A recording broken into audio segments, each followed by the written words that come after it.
اعوذ باللہ من الشیطان الرجیم بسم اللہ الرحمن الرحیم ولما جاءت رسلنا لوطا سيء بهم وضاق بهم ذرعا وقال هذا يوم عصيب وجاءه قومه يهرعون إليه ومن قبل كانوا يعملون السيئات قال يا قوم هؤلاء بناتي هن أطهر لكم فاتقوا الله ولا تخزون في ضيفي أليس منكم رجل رشيد قالوا لقد علمت ما لنا في بناتك من حق وإنك لتعلم ما نريد قال لو أن لي بكم قوة أو آوي إلى ركن شديد قالوا يا لوط إنا رسل ربك لن يصلوا إليك فأسر بأهلك بقطع من الليل ولا يلتفت منكم أحد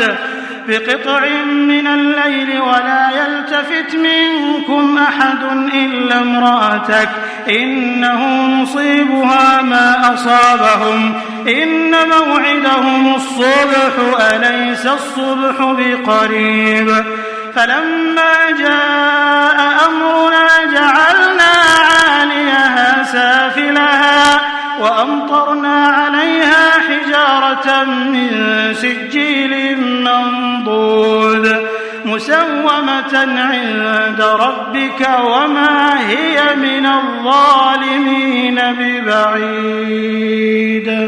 صدق اللہ العظیم. الحمد للہ رب العالمین والصلاة والسلام على سید المرسلین وعلى آلہ واصحابہ اجمعین اما بعد. سورہ ہود کے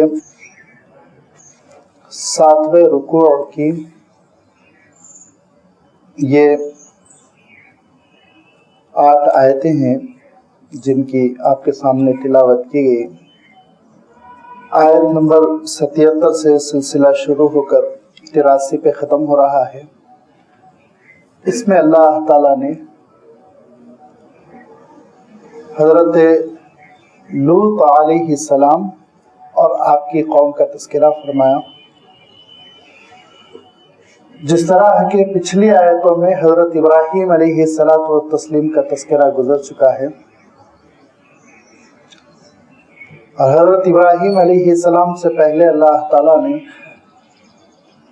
حضرت صالح علیہ السلام اور ان سے پہلے حضرت ہود علیہ السلام اور ان سے پہلے حضرت نوح علیہ السلام کا تذکرہ فرمایا.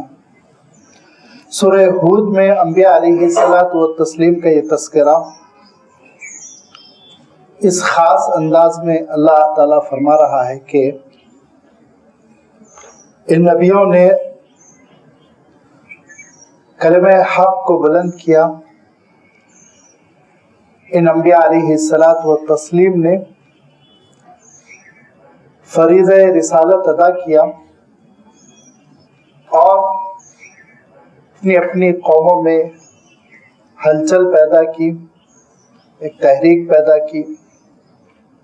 اللہ تعالیٰ کی حجت بن کر وہ اپنی قوموں کی جانب بھیجے گئے. جن لوگوں نے حضرات انبیاء علیہ السلام کی بات مانی وہ راہ راست پر رہے اور ان سے دنیا ترقی پاتی رہی. جن لوگوں نے انبیاء علیہ السلام کی بات نہیں مانی وہ ختم کر دیے گئے، روئے زمین پر وہ باقی نہ رہے، اگرچہ کہ اپنے اپنے وقت میں ان کا بڑا تسلط تھا، زور چل رہا تھا، طاقتور تھے، شور مچا رہے تھے، کنٹرول کر رہے تھے. بظاہر محسوس ہوتا تھا کہ یہی لوگ قابو حاصل کریں گے، انہی لوگوں کو غلبہ ملے گا، یہی لوگ کامیاب ہوں گے. لیکن ظاہری آنکھوں کو دھوکا ہوا اور اللہ تعالیٰ کا فیصلہ نافذ ہوا. فرمایا کہ نوح علیہ السلام بہت نہتے تھے، کمزور تھے، بہت کم لوگوں نے ایمان قبول کیا تھا۔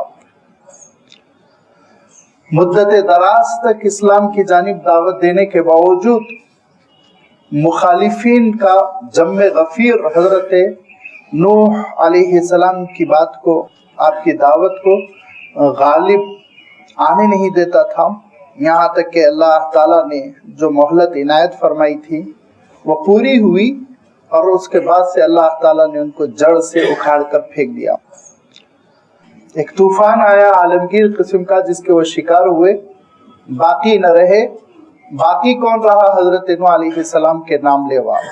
انہی سے پھر یہ انسانی نسل چلی، ترقی کی اور پھیلی پھولی، اور یہاں تک کہ اس کی ایک برانچ، اس کی ایک شاخ اتنی ترقی کر گئی کہ انہوں نے اپنی جسمانی طاقت پر اتنا زور دیا، بڑے قوی ہیکل، سورما پہلوان بن گئے، لمبے چوڑے، اور اپنے آپ کو سب سے زیادہ ترقی یافتہ سمجھنے لگے، اور زمین کے خطے کو آباد کر لیا، اور باغبانی کی اور کھیتی کی، اور پھر اس کے بعد سے ان کے اندر نافرمانی آئی، شرک پیدا ہو گیا۔ اللہ تعالیٰ نے حضرت ہود علیہ السلام کو ان کے درمیان بھیجا، اور وہ قوم عاد حضرت ہود علیہ السلام کی مخالف بنی۔ حضرت ہود علیہ السلام کی بات انہوں نے تسلیم نہیں کی، ایک عرصے تک کشمکش برپا رہی، بالآخر نتیجہ حضرت ہود علیہ السلام کے حق میں برآمد ہوا۔ قوم عاد ایک زبردست آندھی کے ذریعے سے ہلاک کر دی گئی۔ حضرت ہود علیہ السلام نے اپنے نام لیوا اور ایمان والے ساتھیوں کے ساتھ ہجرت کی، اور پھر نسل انسانی ترقی کی، لوگ بڑھتے چلے گئے اور خاندان قبیلوں میں تقسیم ہوتے چلے گئے، یہاں تک کہ ایک قوم بڑی زوراور ثابت ہوئی، اور اس کو قوم سمود کے نام سے موسوم کیا گیا یا عاد ثانی کہا گیا۔ انہوں نے پتھروں میں گھر تراشے، پہاڑوں کو انہوں نے محلوں میں تبدیل کر دیا، اور اس کے بعد سے اپنی انجینئرنگ کا انہوں نے زبردست مظاہرہ کیا، بڑی ترقی کی، لیکن ترقی کے ساتھ نافرمانی، ناشکری، بغاوت۔ اللہ تعالیٰ نے ان کی حجت پوری کرنے کے لیے حضرت صالح علیہ السلام کو بھیجا۔ حضرت صالح علیہ السلام نے اس قوم کو بہت سمجھایا، بچایا، اور راہ راست پر لانے کی بڑی کوشش کی۔ ایک مدت تک مخالفت چلتی رہی، یہاں تک کہ حضرت صالح علیہ السلام کی وہ اونٹنی جس کو اللہ تعالیٰ نے اپنی نشانی قرار دیا تھا، ناقۃ اللہ، جب اس اونٹنی کو انہوں نے قتل کر ڈالا، مار ڈالا، تو پھر اللہ تعالیٰ کی جانب سے فیصلہ آیا۔ حضرت صالح علیہ السلام نے اعلان کر دیا کہ تمتعوا فی دارکم ثلاثۃ ایام، 3 دن تمہارے پاس باقی رہ گئے، 3 دن تم جشن کر سکتے ہو، موج مستی کر سکتے ہو۔ اس کے بعد پھر فرمایا کہ ایسا زبردست عذاب آنے والا ہے، ذالک وعد غیر مکذوب، جو جھٹلایا نہیں جا سکے گا۔ ان 3 دنوں میں وہ توبہ کر لیتے، معافی مانگ لیتے، لیکن ایسا نہیں ہوا۔ وہ اپنی روش پر چلتے رہے، یہاں تک کہ پھر اللہ تعالیٰ کا سخت ترین عذاب زلزلے کی شکل میں نمودار ہوا، قوم تہس نہس کر دی گئی، ختم کر دی گئی، اور حضرت صالح علیہ السلام اپنے ایمان والے ساتھیوں کے ساتھ ہجرت کر گئے۔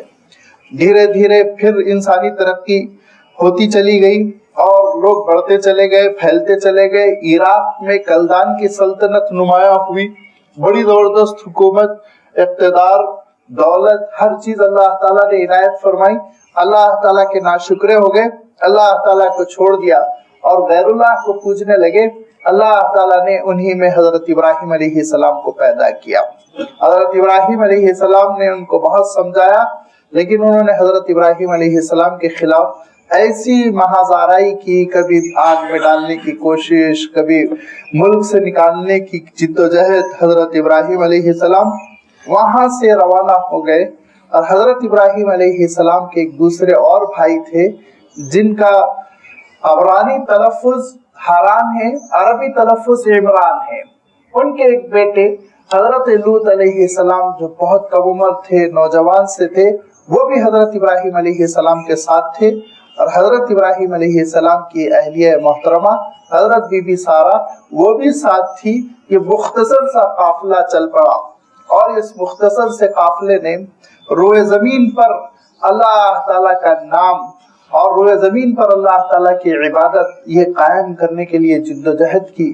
کبھی مصر پہنچے، کبھی ملک شام اور کبھی مکہ مکرمہ کی ویران آبادیوں میں. اللہ تعالیٰ نے اس خانوادے کو ایسا قبول فرمایا، ایسی قبولیت سے اللہ تعالیٰ نے نوازا کہ حضرت ابراہیم علیہ السلام کی ایک نسل سے حضرت اسحاق علیہ السلام سے اللہ تعالیٰ نے خود قرآن پاک میں ارشاد فرمایا کہ نبیوں اور رسولوں اور حکمرانوں کا ایک سلسلہ پیدا فرمایا. حضرت اسحاق کے بعد حضرت یعقوب، حضرت یعقوب کے بعد حضرت یوسف، پھر بنی اسرائیل کی اسی شاخ میں اللہ تعالیٰ نے وہ جلیل القدر انبیاء اور رسول پیدا فرمائے جو ہمیشہ پوری دنیا کی رہنمائی کے لیے جد و جہد کرتے رہے. حضرت موسیٰ علیہ السلام، حضرت داؤد علیہ السلام، حضرت سلیمان علیہ السلام، اور پھر اس کے بعد دور اخیر میں حضرت زکریا اور حضرت یحییٰ اور حضرت عیسیٰ علیہ الصلاۃ والتسلیم. پورے یہ انبیاء علیہ الصلاۃ والتسلیم اس شاخ میں آتے چلے گئے، اور بنی اسرائیل کی مسلسل نافرمانیوں کی وجہ سے اللہ تعالیٰ نے بنی اسرائیل کو دینی قیادت اور دینی لیڈرشپ اور دین کی خدمت اور وہ منصب جس کو اللہ تعالیٰ نے اپنی نعمت عظمیٰ، بڑی نعمت قرار دیا، اس سے محروم کر دیا. اور حضرت ابراہیم علیہ السلام کی دوسری شاخ بنی اسماعیل میں اللہ تعالیٰ نے پھر اپنے آخری نبی و رسول حضرت محمد مصطفیٰ صلی اللہ علیہ وسلم کو بھیجا. حضرت ابراہیم علیہ السلام نے جو ہجرتیں کی، حضرت ابراہیم علیہ السلام نے اللہ تعالیٰ کے دین کے لیے جو قربانیاں دی، تاریخ میں اس کی نظیر نہیں ہے. اللہ کے رسول صلی اللہ علیہ وسلم اس پر فخر کرتے ہوئے یہ ارشاد فرماتے تھے کہ میں دین ابراہیم پر آیا ہوں. اللہ کے رسول صلی اللہ علیہ وسلم اس کو ریکگنائزڈ کرتے ہوئے ارشاد فرماتے تھے کہ میں دین ابراہیم کی تجدید کے لیے آیا ہوں، اسی کو اثر نو پیش کرنے کے لیے آیا ہوں. یہ وہ حضرت ابراہیم علیہ السلام ہیں جن کے بارے میں اللہ تعالیٰ نے ارشاد فرمایا کہ انی جاعلک للناس اماما. قیامت تک کے لیے ابراہیم آپ امام ہیں، آپ اسوہ ہیں، آپ آئیڈیل ہیں. یہ وہ مقبولیت حضرت ابراہیم علیہ السلام کو جو ملی وہ یہ کہ حضرت ابراہیم علیہ السلام کی شان یہ تھی کہ اس قال لہ ربہ اسلم قال اسلمت لرب العالمین. جب کبھی پروردگار نے ابراہیم سے کوئی امتحان لیا اور کہا ابراہیم سپرد ہو جاؤ، تو حضرت ابراہیم علیہ السلام فوراً سپرد ہو گئے. تردد نہیں تھا، تفکر نہیں تھا، تأمل نہیں تھا، سوچتے نہیں تھے اور نفع اور نقصان تولتے نہیں تھے. اللہ کا حکم ہے، بس اللہ کا حکم ہے. جب حضرت ابراہیم علیہ السلام کے پاس فرشتوں کا ظہور ہوا جو تسلسل اب آ رہا ہے، تو حضرت ابراہیم علیہ السلام کے بارے میں روایت آتی ہے کہ تنہا کھانا کھانے کو پسند نہیں فرماتے تھے. آپ کی عادت شریفہ اور صفت بتائی جاتی ہے کہ آپ مہمانوں ہی کے ساتھ کھاتے تھے. چنانچہ ان فرشتوں کو حضرت ابراہیم علیہ السلام نے جو انسانی شکل میں آئے تھے مہمان سمجھ کے کھانا لگایا اور بچڑا بھون کے فما لبث ان جاء بعجل حنیذ، جس کا اللہ تعالیٰ نے تذکرہ فرمایا کہ بھنے ہوئے بچڑے کو پیش کیا. فرشتوں نے کہا کہ ابراہیم، امام قرطبی روایت کرتے ہیں کہ اے ابراہیم اس کھانے کی قیمت کیا ہے، اس کھانے کا کیا معاوضہ ہم کو دینا ہوگا. تو ابراہیم علیہ السلام نے فرمایا اس کھانے کا معاوضہ یہ ہے کہ شروع میں اللہ کا نام لینا اور اخیر میں اللہ کا شکر ادا کرنا. تو فرشتوں نے کہا کہ بلا وجہ ابراہیم اللہ نے آپ کو خلیل اللہ نہیں قرار دیا ہے.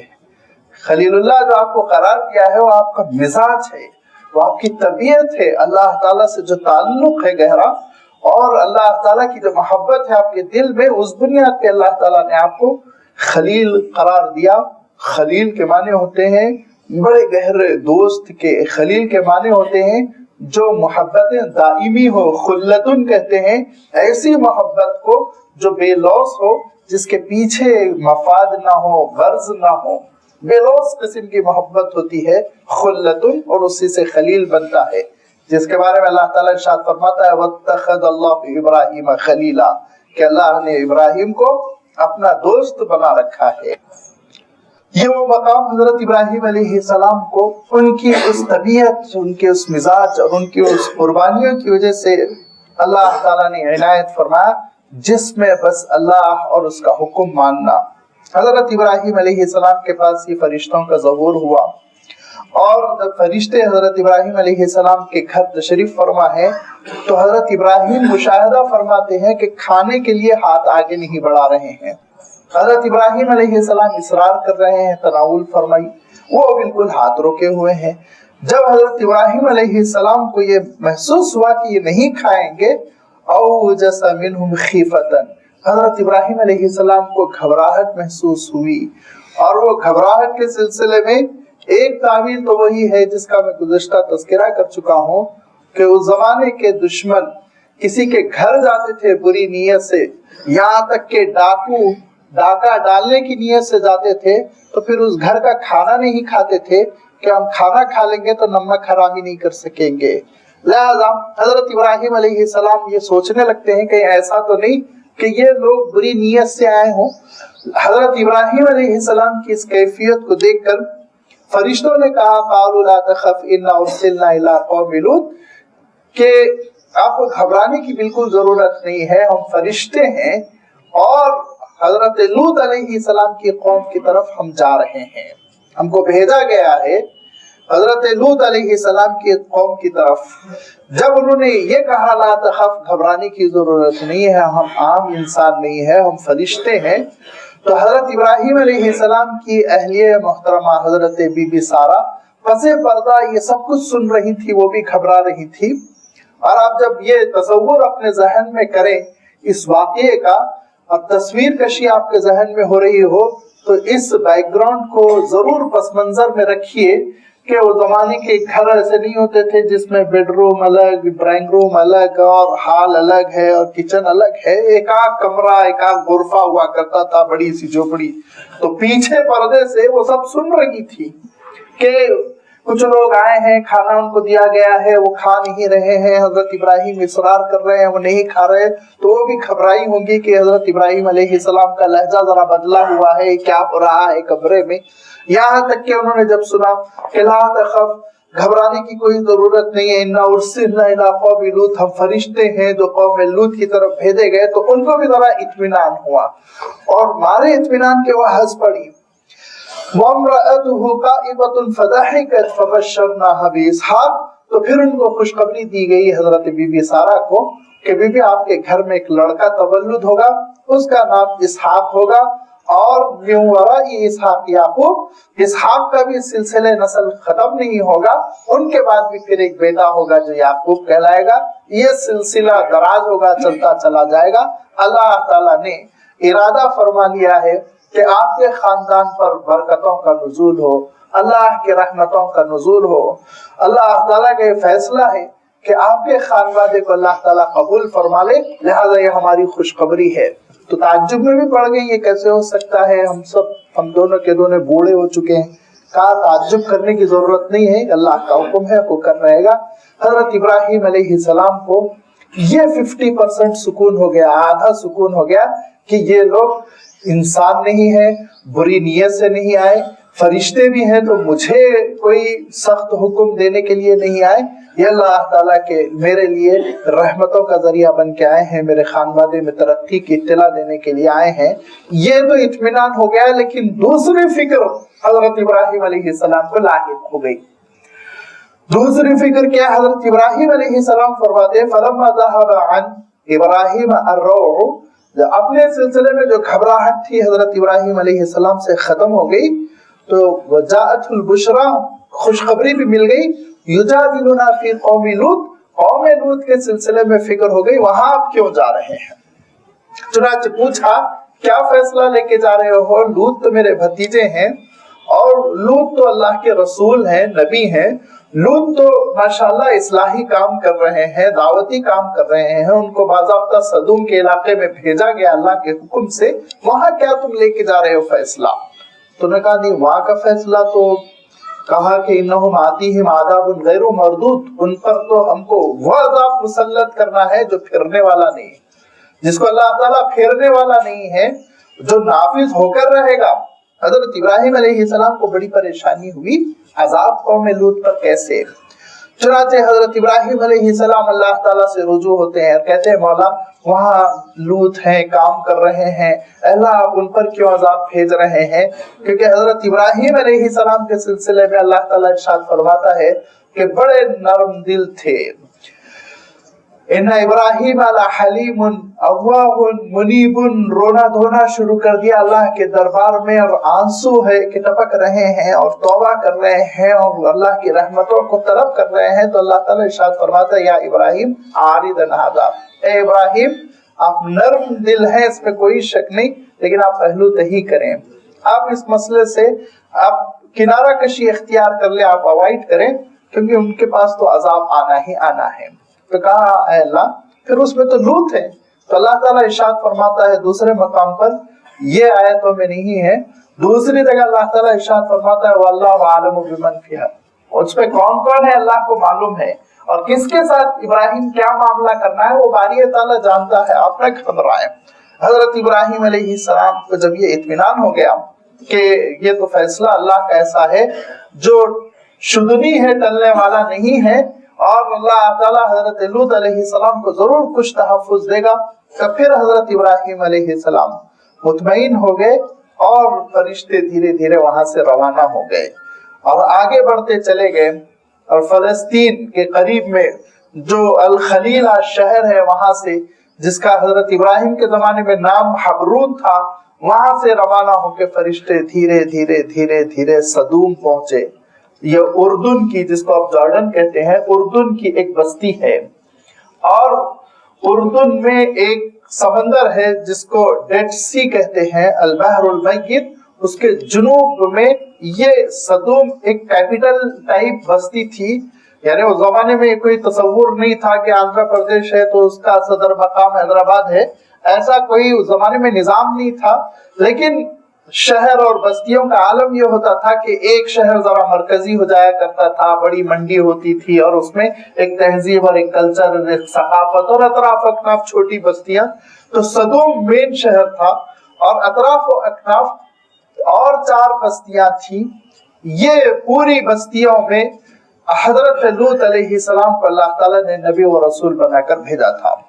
حضرت لوط علیہ السلام جب اس قوم میں پہنچے اور اس بستی میں پہنچے تو پہلی چیز تو یہ دیکھا کہ یہ اللہ تعالیٰ کے بڑے باغی ہیں، غیر اللہ کی عبادت کرتے ہیں. حضرت لوط علیہ السلام نے اللہ تعالیٰ کی عبادت کی دعوت دی. دوسری بات حضرت لوط علیہ السلام نے دیکھی کہ یہ بہت بے حیا ہیں، اور بے حیائی کا ایک ایسا عمل کرتے ہیں جو تاریخ انسانی میں ان سے پہلے کسی شخص نے نہیں کیا تھا، اور جو انسان تو انسان، حیوانات میں بھی رائج نہیں ہے، جانور بھی جس کو پسند نہیں کرتا. تیسری بات حضرت لوط علیہ السلام نے مشاہدہ فرمائی تھی کہ یہ بستی سر راہ پر تھی، یعنی مین جو ٹریفک چلتی تھی اس زمانے کے قافلے وہ ملک شام سے عراق جاتے تھے تو اسی بستی کے اطراف اکناف سے گزرتے تھے اور یہ ڈاکہ ڈالتے تھے. یہ بستی کے لوگ ڈاکہ ڈالتے تھے، قافلوں کو راتوں رات لوٹ لیا کرتے تھے، سڑک پہ بیٹھے، راستوں پر بیٹھے رہتے تھے، جب قافلے قریب آتے تو اندھیرے میں ان کو لوٹ لیا کرتے تھے. یہ وہ برائیاں تھیں جن کا حضرت لوط علیہ السلام نے مشاہدہ فرمایا اور ان کے خلاف، ان برائیوں کے خلاف جدوجہد شروع کی. سمجھاتے رہے، دعوت دیتی رہے، اور دعوت دینے کے ساتھ ساتھ حضرت لوط علیہ السلام نے عملی نمونہ بھی چھوڑا عبادتوں کا، اللہ تعالیٰ سے تعلق کا. لیکن بہت بد تہذیب قسم کے لوگ تھے، بڑے ضدی، ماننے کے لیے تیار ہی نہیں، اور حضرت لوط علیہ السلام کی نافرمانی میں اتنا آگے بڑھ گئے کہ انہوں نے حضرت لوط علیہ السلام سے 2 باتوں کا مطالبہ کیا جس سے اللہ تعالیٰ سخت ناراض ہوا. پہلی بات انہوں نے حضرت لوط علیہ السلام سے یہ کہی کہ لوط بہت، اگر آپ صاف ستھرے بنتے ہیں، پاکی کی بات کرتے ہیں، حیا کی بات کرتے ہیں، نیکی کی بات کرتے ہیں، بھلائیوں کی بات کرتے ہیں، نکل جائیے بستی سے. ہم تو ایسے ہی رہیں گے، اسی گندگی کے ساتھ رہیں گے، ہم تو اسی نجاست کے ساتھ، غلاظت کے ساتھ زندگی بسر کریں گے. آپ کو تکلیف ہے نا، آپ تشریف لے جائیے، چھوڑ دیجیے آپ اس بستی کو. حضرت لوط علیہ السلام کیسے چھوڑ سکتے تھے بستی کو؟ اپنی مرضی سے تھوڑی آئے تھے، اللہ تعالیٰ نے نامزد فرمایا تھا، اللہ تعالیٰ نے مبعوث فرمایا تھا۔ انبیاء علیہ الصلوۃ والتسلیم اور اللہ کے رسول اپنی مرضی سے نہ آتے ہیں، اپنی مرضی سے نہ جاتے ہیں، بلکہ موت تک تو خود وہ اللہ تعالیٰ ان کے سامنے فرشتوں کو بھیجتا اور اختیار کرنے کی بات کرتا ہے، تو موت میں بھی وہ منشرح ہو کر اللہ کے فیصلے کو قبول کرتے ہیں۔ لہذا حضرت لوط علیہ السلام نے کہا کہ یہ تو ممکن نہیں کہ میں یہاں سے نکل جاؤں الا کہ اللہ کی جانب سے حکم ہجرت آئے۔ دوسری بات انہوں نے انتہائی بدتمیزی کی جس کو ہم اردو میں کہتے ہیں چوری اور سینہ زوری۔ دوسری بات انہوں نے انتہائی بدتمیزی کہی کہ لوط اگر آپ اپنی دعوت سے باز نہیں آئیں گے تو ہم پتھر مار مار کے آپ کو ہلاک کر دیں گے، پتھر مار مار کے ہم آپ کو ہلاک کر دیں گے۔ حضرت لوط علیہ السلام رو پڑے اور کہا کہ تمہاری اصلاح اور تمہاری بھلائی کے خاطر میں جدوجہد کر رہا ہوں اور تم مجھے مار دینے کی دھمکی دے رہے ہو، اور وہ بھی ایسے کہ پتھر مار مار کے ہلاک کریں گے، سنسار کرو گے۔ سنسار تو اس کو کیا جاتا ہے جو بے حیائی کرتا ہے، سنسار کے تو تم مستحق ہو۔ حضرت لوط علیہ السلام پر اس کا بڑا اثر پڑا، اور بظاہر روایتوں سے ایسا محسوس ہوتا ہے کہ حضرت لوط علیہ السلام اب اللہ کی عبادتوں میں زیادہ یکسو ہو گئے، اور رونا اور گڑ گڑانا اور تڑپنا اور اللہ کے دربار میں ہاتھ پھیلانا اور یہ کہنا کہ اللہ کہاں نقص رہ گیا ہے، کہاں کمی رہ گئی ہے، کہاں کوئی فالٹ رہ گیا ہے جس کی وجہ سے یہ قوم بات نہیں سن رہی ہے، اللہ آپ ہی اس کو پورا فرمائیے، اس کمی کو دور فرمائیے۔ یہ وہ انبیاء علیہ السلام کی تڑپ ہوتی تھی، یہ وہ انبیاء علیہ السلام کی وہ تکلیف ہوتی تھی جس کا ہم اندازہ نہیں کر سکتے۔ انبیاء علیہ السلام ہمیشہ، ان رسولوں کا عالم یہ ہوا کہ ہمیشہ اپنی امت کے لیے ایسے بہی خواہ اور خیر خواہ رہے کہ کبھی انہوں نے یہ نہیں کہا کہ قوم بڑی بدماش ہے، قوم بہت ہی نافرمان ہے، قوم بڑی حد دھرم ہے، ضدی ہے۔ ہمیشہ اللہ سے یہ کہا کرتے تھے اللہ کہیں کسر تو نہیں رہ گئی، میں صحیح طور پر انجام دے رہا ہوں یا نہیں دے رہا ہوں۔ لہذا اللہ تعالیٰ کی جانب سے حضرت لوط علیہ السلام کے پاس فیصلہ آیا۔ وہ فیصلہ کیا آیا؟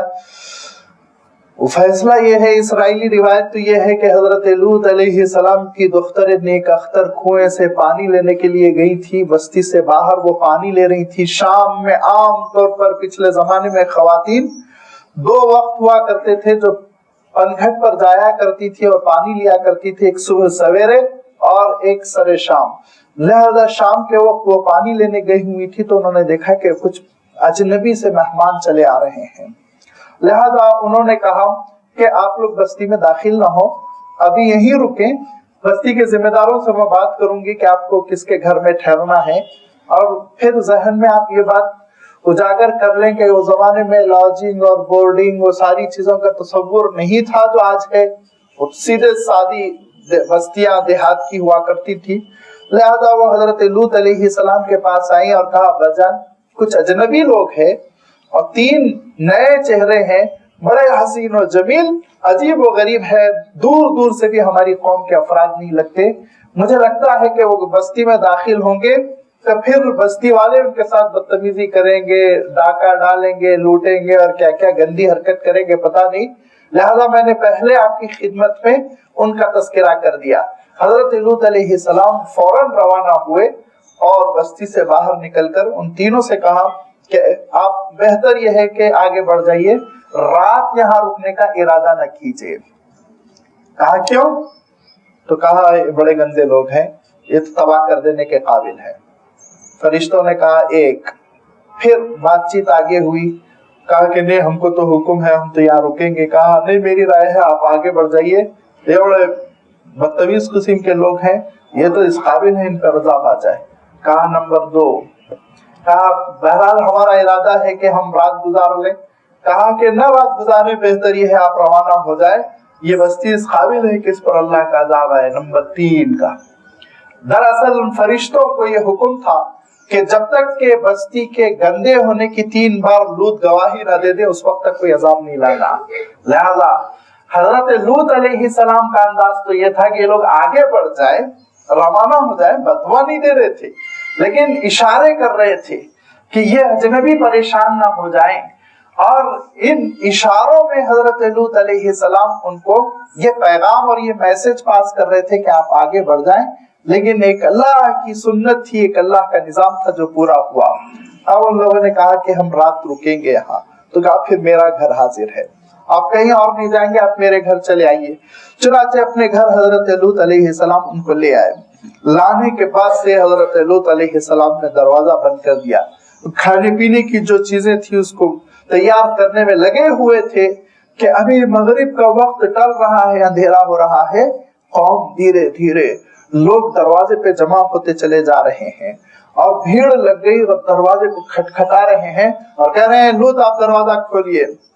وَلَمَّا جَاءَتْ رُسُلُنَا لُوطًا سِيءَ بِهِمْ وَضَاقَ بِهِمْ ذَرْعًا وَقَالَ هَذَا يَوْمٌ عَصِيبٌ۔ اللہ تعالیٰ ارشاد فرماتا ہے اور جب ہمارے فرشتے لوط علیہ السلام کے پاس پہنچ گئے، سِيءَ بِهِمْ تکلیف ہوئی حضرت لوط علیہ السلام کو۔ کیوں تکلیف ہوئی؟ مہمانوں کی آمد پر تکلیف نہیں ہوئی جیسے ہم لوگوں کو ہوتی ہے، کہاں صبح صبح چلے آئے۔ یہ تو شہری زندگی کا نظام ہے کہ مہمانوں سے گھبراہٹ آج پیدا ہو گئی کہ اب ان کے ساتھ 3-4 دن لگنا ہوگا، ان کی خدمت کرنی ہوگی اور ان کو کھلانا ٹہلانا ہوگا۔ نہیں، یہ مسئلہ نہیں ہے۔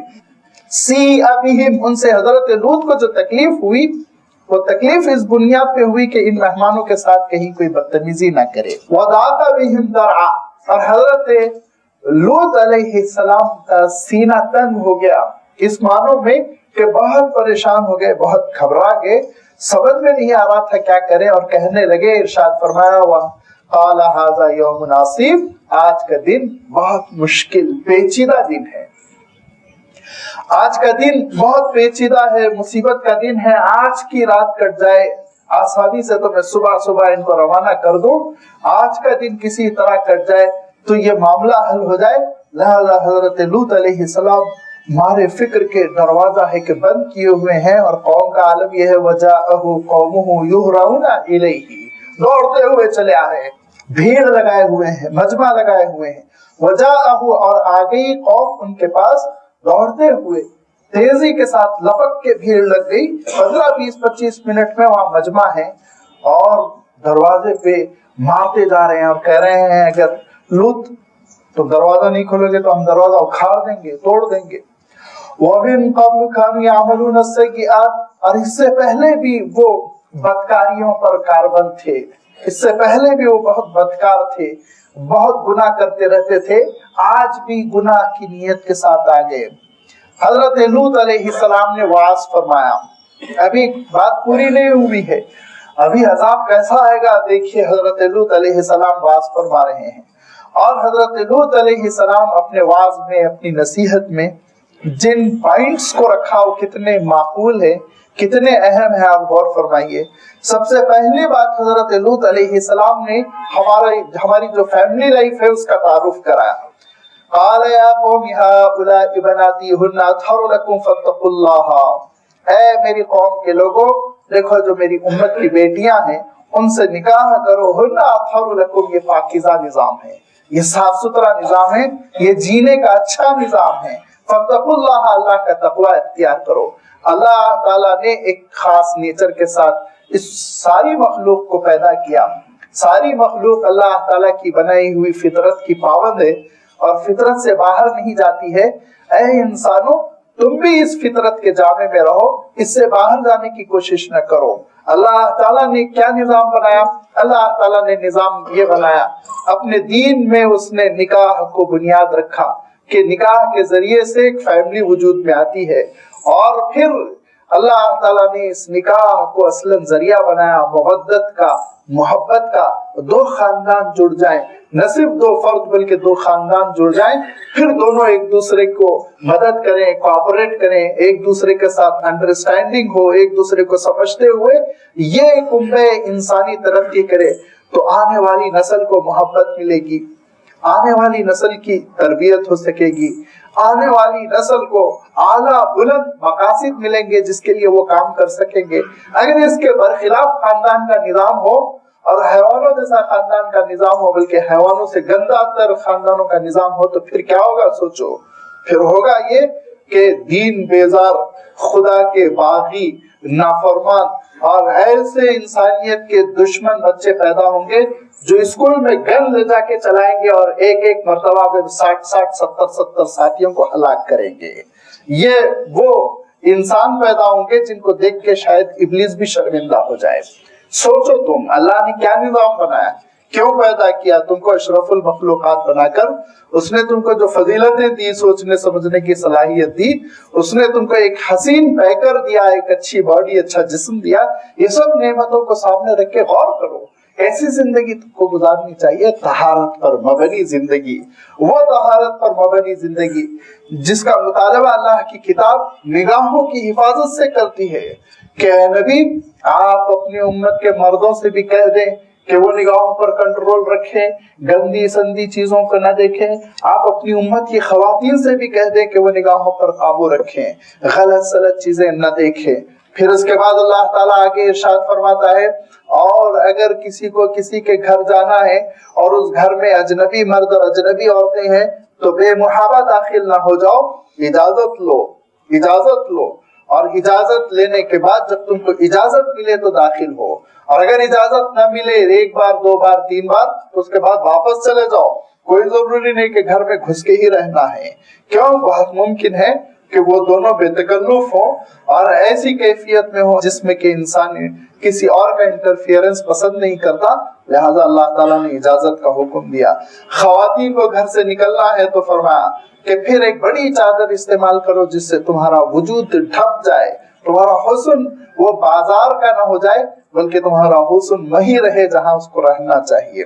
پھر اللہ تعالیٰ نے انتظام فرمایا کہ نکاح کے بعد باحیا زندگی بسر کرو۔ پھر اللہ تعالیٰ نے دھیرے دھیرے جو اس نیچر کے خلاف، اس قانون کے خلاف چلے گا ان کے لیے سزائیں تجویز کی، اور جو آخری درجے کا گناہ گار ہوگا اس کے بارے میں ارشاد فرمایا اس کو تو پتھر مار مار کے ہلاک کر دو، کیونکہ وہ انسانیت کا سڑا ہوا شخص ہے، اس کو زندہ رہنے کا حق نہیں۔ اور ارشاد فرمایا جب اللہ کی یہ سزا جاری کرنے کا مسئلہ ہے تو رحم دلی اور نیک دلی اور حقوق انسان وغیرہ کی باتیں نہ کرنا۔ اگر تم ایسا کرو گے اور اللہ کا دین اور اس کی سزائیں جاری نہیں ہو سکے گی تو پھر روئے زمین برباد ہو جائے گی، زمین پر جینا انسان کے لیے مشکل ہو جائے گا۔ پھر وہ گندگیاں ہوں گی جس گندگیوں کو مٹانے کے لیے ہاتھ میں موم بتیاں لے کے کھڑے ہوئے ہیں لیکن خود تماشا بنے ہوئے ہیں، تو یہ غیر فطری انداز پر تم اس پہ پابندی عائد نہیں کر سکتے۔ اللہ کے انداز میں پابندی عائد کرو، بے حیائی کا سدباب ہو جائے گا، پیاری زندگی وجود میں آئے گی، خاندانی زندگی وجود میں آئے گی جس میں محبتیں حکومت کر رہی ہوں گی اور جس میں آپس میں انسان ایک دوسرے کو سمجھے گا، مصیبتوں میں ایک دوسرے کا ساتھ دے گا، بیماری میں، علالت میں، پریشانی میں ایک دوسرے کی خدمت کرے گا، بڑھاپے میں نوجوان اولاد وہ مددگار ثابت ہوگی۔ وہ ایک پیارا نظام ہے، اس کو تم اپنانے کی کوشش کرو۔ حضرت لوط علیہ السلام نے اتنی اچھی بات سمجھائی۔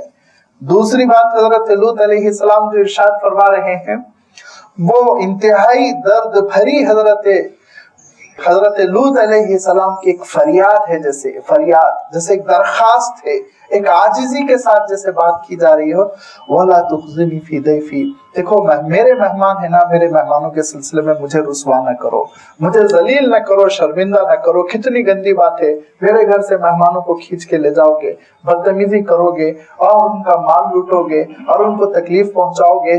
کیا مہذب انسان یہ کر سکتا ہے؟ کیا مہذب انسان کی دنیا میں یہ بات سوچی جا سکتی ہے؟ وَلَا تُخْزُونِي فِي ضَيْفِي، میرے مہمان کے معاملے میں مجھے ذلیل اور رسوا نہ کرو۔ لوگوں میری بات مانو۔ أَلَيْسَ مِنْكُمْ رَجُلٌ رَشِيدٌ، کیا تم میں ایک بھی سنجیدہ شخص نہیں ہے، عقل مند شخص نہیں؟ پورے کے پورے تم سڑ چکے ہو، بگڑ چکے ہو۔ جسم کا ایک حصہ بگڑ جاتا ہے تو پورا جسم بخار میں مبتلا ہو جاتا ہے اور سونا انسان پر حرام ہو جاتا ہے، نیند مشکل ہو جاتی ہے۔ پورا جسم کسی کا، اللہ نہ کرے 1000 بار، کسی شخص کا پورا جسم کینسر زدہ ہو جائے، سڑ جائے، پھوڑا بن جائے، کیسے جی سکے گا وہ؟ آپ سوچئے زندہ کیسے رہ سکے گا؟ لہذا فرمایا ایک شخص نہیں ہے، ایک شخص جو میرا ساتھ دے سکے نیکی کے معاملے میں، بھلائی کے معاملے میں۔ اتنی سوسائٹی بگڑ گئی کہ ایک بھی نیک آدمی۔ اور حضرت لوط علیہ السلام نے جو ارشاد فرمایا آپ اس پہ غور کیجئے یہ ارشاد نہیں فرما رہے الیس منکم رجل مؤمن، نہیں کہا الیس منکم رجل صالح، یہ بھی نہیں کہا. کیا فرمایا دیکھیے الیس منکم رجل رشید، ایک بھی سنجیدہ آدمی نہیں ہے. ایمان بعد میں دیکھیں گے، اسلام بعد میں دیکھیں گے، نیکیاں بعد میں دیکھیں گے. ارے کم سے کم اتنی سنجیدگی تو ہونی چاہیے کہ کسی مہمان پر حملہ نہ ہو، اتنی سمجھ تو ہونی چاہیے، اتنی عقل تو ہونی چاہیے کہ کسی شخص کو اس کے مہمانوں کے سلسلے میں رسوا نہ کرو. تم میں کوئی بھی سمجھدار آدمی نہیں ہے. قالوا لقد علمت ما لنا في بناتك من حق، انتہائی بدتمیزی کا جواب. اور کہا ان لوگوں نے کہ لوط تم کو معلوم ہے ما لنا في بناتك من حق، کہ ہم یہ جو آپ بول رہے ہیں نا میری امت کی بیٹیوں سے نکاح کرو، یہ سب سے ہم کو کوئی دلچسپی نہیں ہے، ہم کو آپ کی بیٹیوں میں کوئی دلچسپی نہیں. وَإِنَّكَ لَتَعْلَمُ مَا نُرِيدُ، تم کو معلوم ہے ہم کیا چاہتے ہیں. ہم جو گناہ کرنا چاہتے ہیں، ہم جو اس زمین کو سڑانا چاہتے ہیں، گندا کرنا چاہتے ہیں، تو ہم کو گندا کرنے کی اجازت دی جائے، گندگی پھیلانے کی اجازت دی جائے، گندگی کے اڈے قائم کرنے کی اجازت دی جائے، بے حیائیوں کے اڈوں کو سپورٹ کرنے کی اجازت دی جائے، یہ انڈسٹری ہم کو چلانے کی اجازت دی جائے. زیادہ نیکیوں کی بات نہ کرو، مار کے ختم کر دیں گے، الزام لگا دیں گے دہشت گرد، جینا حرام کر دیں گے. زیادہ نیکی پاکی کا سبق ہم کو دینے کی کوشش نہ کرو. ہم جو چاہتے ہیں وہ تم جانتے ہو، اور جو ہم کرنا چاہتے ہیں اس میں تم آڑے نہ ہو. جواب گئے حضرت لوط علیہ السلام. قال لو ان لی بکم قوة او آوی الى رکن شدید، فرمایا حضرت لوط علیہ السلام نے اے کاش مجھے تم پر طاقت ہوتی تو میں بتاتا، میں کمزور پڑ گیا ہوں.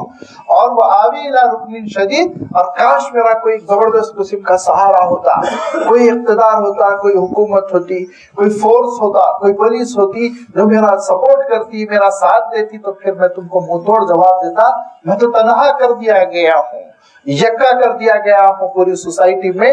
تو پتہ یہ چلا کہ جب انسان سچائیوں پر، اور جب انسان حق پر، اور جب اللہ تعالیٰ کے دین پر اور اس کے حکم پر جم جاتا ہے تو سوسائٹی اس کو یکا و تنہا کر دیتی ہے.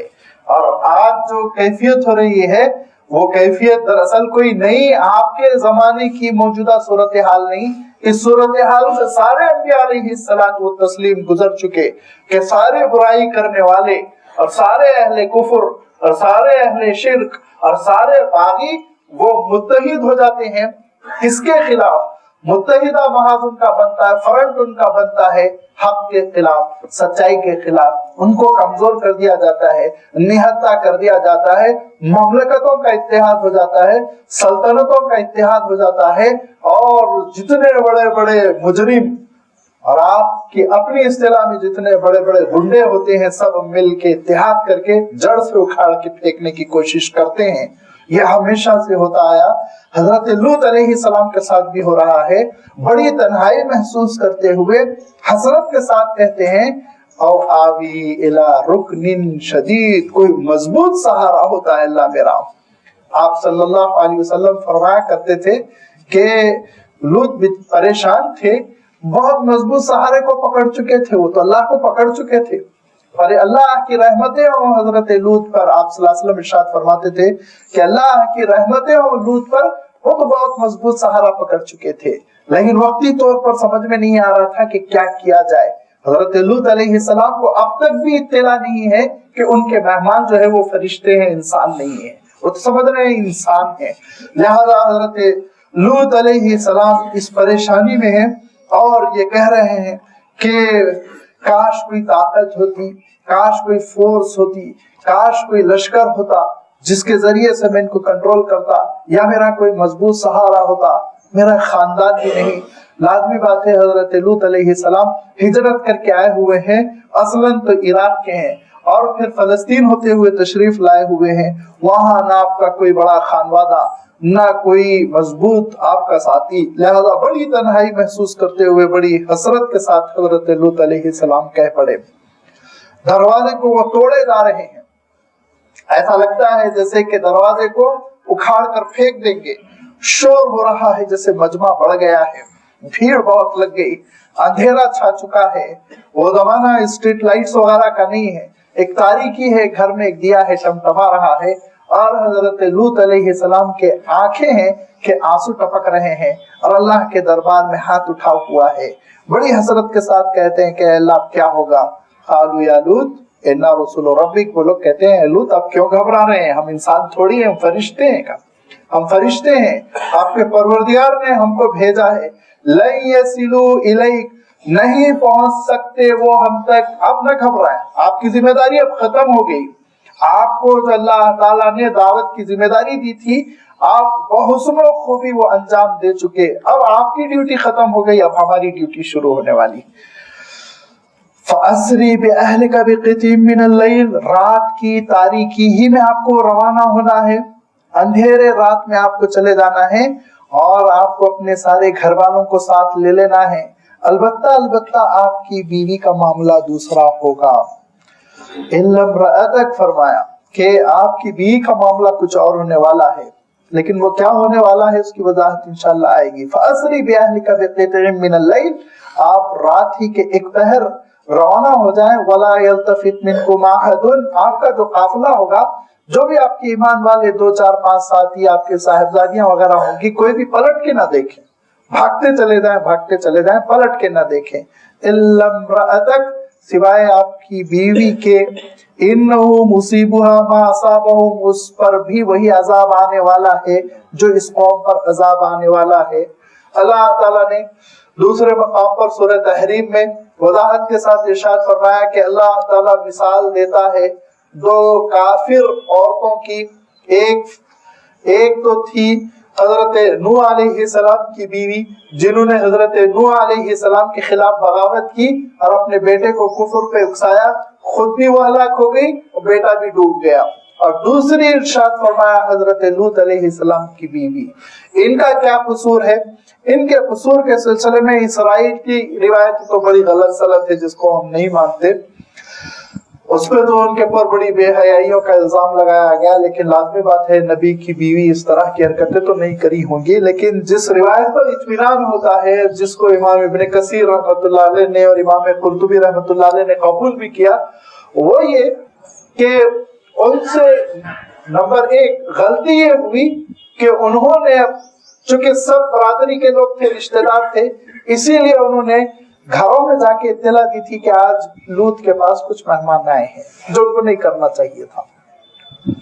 اطلاع جو فاش ہوئی، راز جو ظاہر ہوا، فاش ہوا، وہ کہتے ہیں کہ خود ان کی اہلیہ کی وجہ سے ہوا کہ انہوں نے اپنی برادری میں، اپنے خاندان میں، رشتہ داریوں میں، اور جیسے گاؤں میں ہوتا ہے خواتین ایک گھر سے دوسرے گھر، دوسرے گھر سے تیسرے گھر گھومتے ہوئے اپنے گھر آتی ہیں، تو وہ نکلی مہمانوں کی اطلاع دینے کے لیے اور 2 4 گھروں میں اطلاع دے دی، جس کی وجہ سے بستی میں اطلاع ہو گئی، ورنہ تو حضرت لوط علیہ السلام بڑی خاموشی کے ساتھ مہمان کو گھر لے آئے تھے۔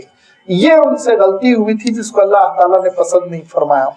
اور پھر یہ بھی کہا کہ پلٹ کے جب ان کو حضرت لوط علیہ السلام کھینچ کے لے جانا چاہتے تھے تو پلٹ کے قومی کو دیکھتی تھی، اور اللہ کا حکم تھا وَلَا يَلْتَفِتْ مِنْكُمْ أَحَدٌ، کوئی بھی پلٹ کے نہ دیکھے، جو پلٹ کے دیکھے گا اس پر وہی عذاب آئے گا جو عذاب اس قوم پر آ رہا ہے۔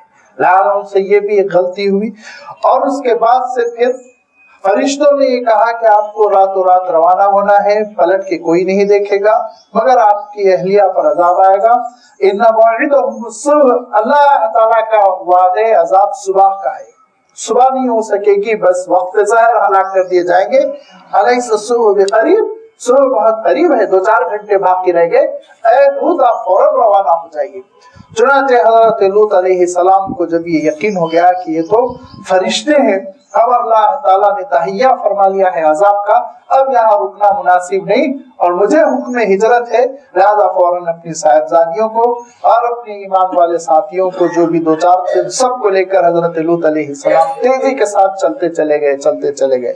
فلما جاء امرنا، پہلے تو انہوں نے گھر توڑا، گھر توڑنے کے بعد گھر میں گھسنے کی کوشش کی، تو اللہ تعالیٰ ارشاد فرماتے ہیں سورۃ النجم میں، اللہ تعالیٰ ارشاد فرماتے پھر ہم نے ان کے آنکھوں کو اندھا کر دیا، نابینا ہو گئے، دیواریں ٹٹولنے لگے، کہنے لگے نظر نہیں آ رہا ہے، چیخنے لگے تو فرشتوں نے کہا اب تم کو نظر نہیں آئے گا، اب تو تم عذاب کے نظر ہو جاؤ گے، اب تم کو کچھ نظر آنے والا نہیں، اللہ کا فیصلہ۔ تو جتنوں کو جو جلوس کی شکل میں وہاں آئے تھے، اللہ تعالیٰ نے ان سب کو نابینا کر دیا۔ اب اس کے بعد سے دھیرے دھیرے رات ختم ہونے لگی۔ جیسے ہی صبح کی پہلی پھوک پھوٹی، اللہ تعالیٰ کا عذاب آیا، اور وہ عذاب یہ تھا جعلنا عالیہا سافلہا، کہ اس زمین کو اٹھایا گیا اور اس زمین کو اٹھا کر الٹ دیا گیا اور اس کے نیچے کے حصے کو اوپر کر دیا گیا، اوپر کے حصے کو نیچے کر دیا گیا، اور اس تیزی کے ساتھ زمین پٹکی گئی اور اس حصے کو مارا گیا کہ دھستی چلی گئی۔ 40 فیٹ وہ اندر دھس گئی، 40 فیٹ گڑھا پیدا ہو گیا۔ کتنا بڑا گڑھا؟ 1000 کلومیٹر کے احاطے کا ایک گڑھا بن گیا۔ وَأَمْطَرْنَا عَلَيْهَا حِجَارَةً مِّن سِجِّيلٍ مَنْضُودٍ، اور پھر ان پر لگاتار پتھروں کی بارش ہوئی۔ مُصَوَّمَةً عِندَ رَبِّكَ، پروردگار کی جانب سے ہر پتھر پر لکھا ہوا تھا، یعنی طے تھا کہ یہ پتھر کس کو لگے گا، کس کو ہلاک کرے گا، لہذا پورے کے پورے ہلاک اور پوری کی پوری بستی دھسا دی گئی۔ اب جب دھسی وہ بستی اور اس زمین کو اس تیزی کے ساتھ مارا گیا کہ جیسے ہی وہ 40 فٹ نیچے دھسی تو ایک پانی ابل آیا اور عجیب گندھک کا پانی، جس سے ایک ڈیڈ سی وجود میں آ گیا، اور آج تک وہ سمندر برقرار ہے، اور اس کے اطراف و اکناف ایسے پتھر بکھرے ہوئے ہیں جیسے پتھروں کی بارش۔ یہ کوئی ایسی ڈھکی چھپی چیز نہیں جس کو انسان نہ دیکھ سکے۔ انسان وہاں جاتے ہیں اور آپ عجیب و غریب بات مشاہدہ کریں گے کہ نہ صرف یہ کہ اس ڈیڈ سی میں کوئی جاندار نہیں پڑ پاتا، بلکہ انسان بھی نہیں ڈوب پاتا۔ انسان ڈوب نہیں پاتا ہے، پانی اوپر کر دیتا ہے انسان کو۔ ایک عجیب و غریب وہ پانی میں اللہ تعالیٰ نے کیفیت پیدا کر دی کہ اس میں جیسے اوپر لکڑی تیرتی رہ جاتی ہے، انسان تیرتا رہ جاتا ہے۔ وہ اللہ تعالیٰ کے غضب کی ایک نشانی بن گیا۔ وَمَا هِيَ مِنَ الظَّالِمِينَ بِبَعِيدٍ، اور یہ جو ظالم ہے نا، قریش کے لوگ جو مخالفت کر رہے ہیں نبی کی، ان سے بہت دور نہیں ہے۔ یہ سفر کرتے ہیں ملک کے شام کا، ان کے قافلے جاتے ہیں خرید و فروخت کے لیے، اور وہ سمندر کے پاس سے گزرتے ہیں اور دیکھتے ہیں ساری چیزیں، اور ان کے لیے کوئی چیز اجنبی نہیں، ڈھکی چھپی نہیں ہے۔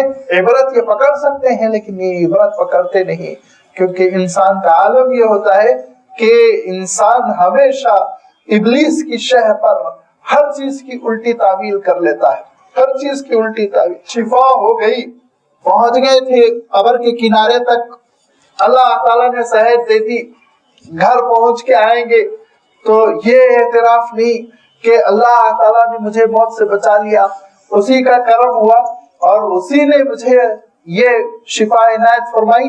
نہیں، اگر اپولو نہ جاتا نا تو یہ نہیں ہوتا تھا۔ تو اپولو میں نہیں مرتے ہیں کیا؟ اپولو میں موت نہیں آتی۔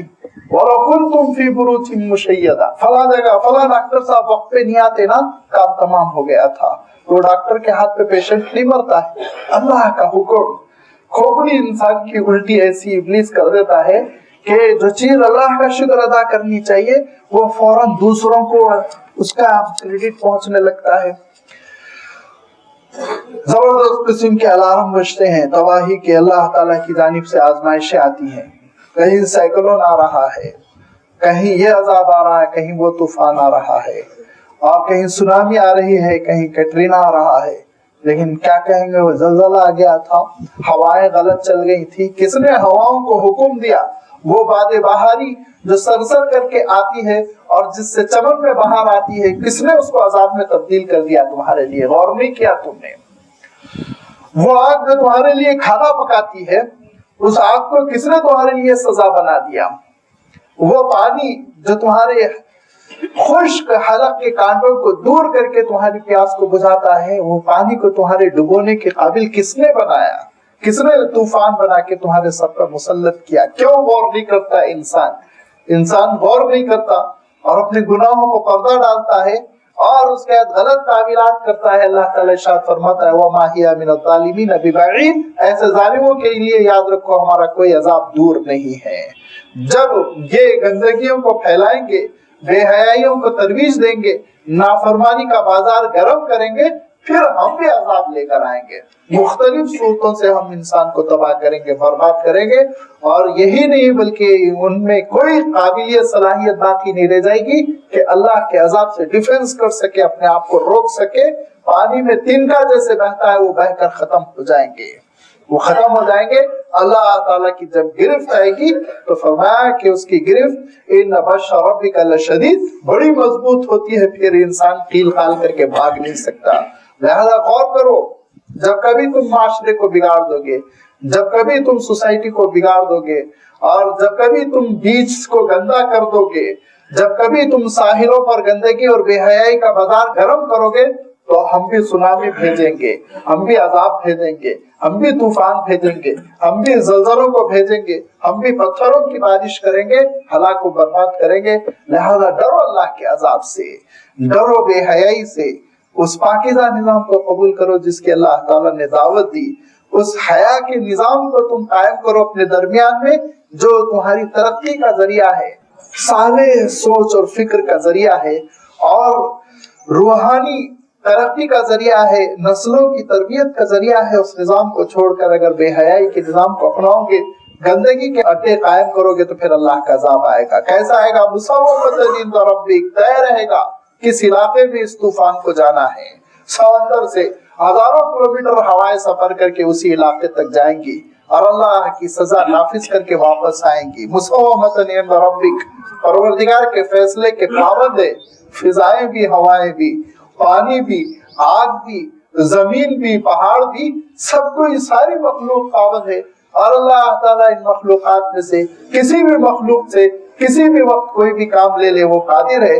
لہذا پروردگار یہ الارم دے رہا، الرٹ کر رہا ہے، وما ہی من الظالمین ببعید، یاد رکھو اللہ تعالیٰ کا عذاب، اس کا فیصلہ، اس کی قدرت اور اس کا انتقام ظالموں سے دور نہیں۔